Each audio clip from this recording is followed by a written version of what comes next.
Hi friends, ഇന്ന് നമുക്ക് ഒരു മുരിങ്ങയ്ക്കയും ഉള്ളിയും കൂടെ തോരൻ ഉണ്ടാക്കാം. മുരിങ്ങയ്ക്ക ഇതാ ഇങ്ങനെ രണ്ടായിട്ട് കീറി വെച്ചിട്ടുണ്ട്.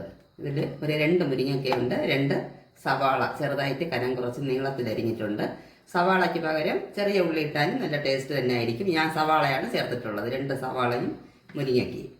അതിൽ പിന്നെ അരപ്പ് ചേർക്കണം. ആദ്യം അതിന് 1 കപ്പ് തേങ്ങ, ഒരു 2 നുള്ള് മഞ്ഞൾപ്പൊടി, കുറച്ച് 1 നുള്ള് ജീരകം, ഒരു 1/4 സ്പൂൺ വറ്റൽ മുളക് പൊടി, ഇത്രയും ഉണ്ട്.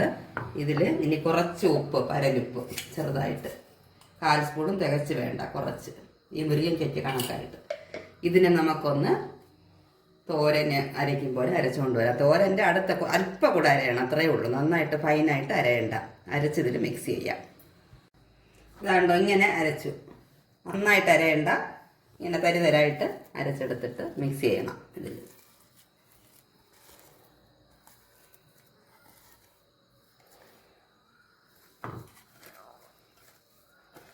നന്നായിട്ടൊന്ന് മിക്സ് ചെയ്യാം.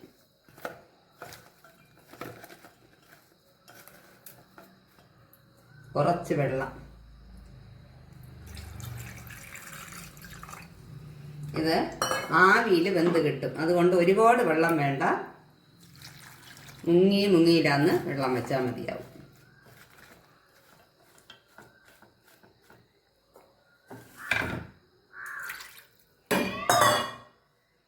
അപ്പോൾ ഒരു കപ്പ് വെള്ളം ചേർന്നിരിക്കും, അത്രയേ ഉള്ളൂ.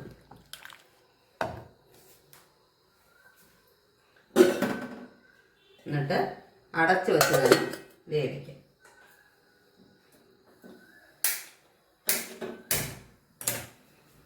മീഡിയം ഫ്ലെയിമിൽ വേവിച്ചെടുക്കാം. ഒരു 20-25 മിനിറ്റ് മുരിങ്ങയ്ക്ക നന്നായിട്ട് വെന്തിട്ടുണ്ട്. ഇനി നമുക്ക് കടുക് വറുക്കാം. ചീനച്ചട്ടിയിൽ ഒരു 2-3 സ്പൂൺ വെളിച്ചെണ്ണ ചൂടാക്കണം. വെളിച്ചെണ്ണ നന്നായിട്ട് ചൂടാകുമ്പോൾ 1/4 സ്പൂൺ കടുക്, ഒരു 1/2 സ്പൂൺ ഉഴുന്ന് പരിപ്പ്.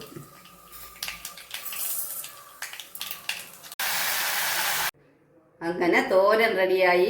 ഫ്രണ്ട്സ്, എല്ലാവരും ട്രൈ ചെയ്ത് നോക്കണം. Please share and subscribe. Thank you.